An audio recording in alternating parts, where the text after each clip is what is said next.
primary campaign in the United States, which many have characterized as a war on women. How do you characterize this strategy, and is it a winning one? Well, first of all, thank you for calling attention to all of you who are here, to Tina Brown, to all of the organizers on this, the Women's History Month, and this week being such an important one. When Pat invited me to come join her here several weeks ago, we had no idea what was going to be ahead for us. We just didn't know. But we knew what the possibilities were, because for 25 years, I myself can personally attest to the fact that there has been this idea that women should decide about women's reproductive health, and a lack of respect for the opinion of women in making their own decisions. So all of a sudden, they decide in the Congress to have a hearing on the Affordable Care Act, really, but on the president's decision to say that health insurance in our country should include reproductive health for women. What a shocking idea. And so we have the hearing, and it was shocking. We had a fabulous witness. As minority, we weren't allowed one, they were allowed 5. So they had 5 men.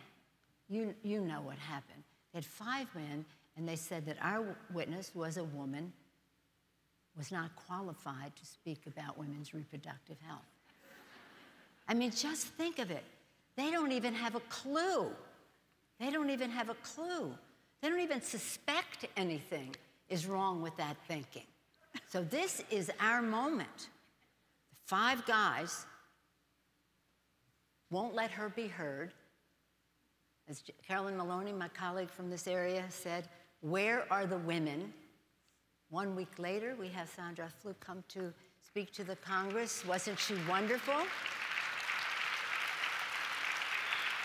And lo and behold, an assault is made on her, and words that are beneath the dignity of a conversation about public policy or people in our country. So let's talk about what's happened since you and other members of Congress said this is insane and disrespectful, to say the least, to have a conversation about women's health with no women present. So she testifies. She's now been made infamous by the words of certain radio commentators and others. And who shall remain nameless and hopefully advertiseless.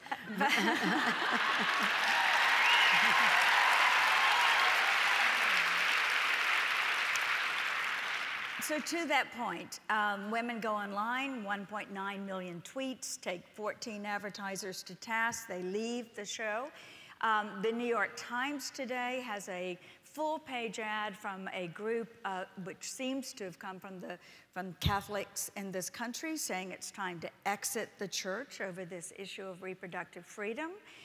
Texas is threatening to pass laws. I mean, we are in an environment, Leader Pelosi, that frankly to women of my generation seems almost impossible, a nightmare. We fought these battles in 1960. Why are we fighting them again? Well, I think this.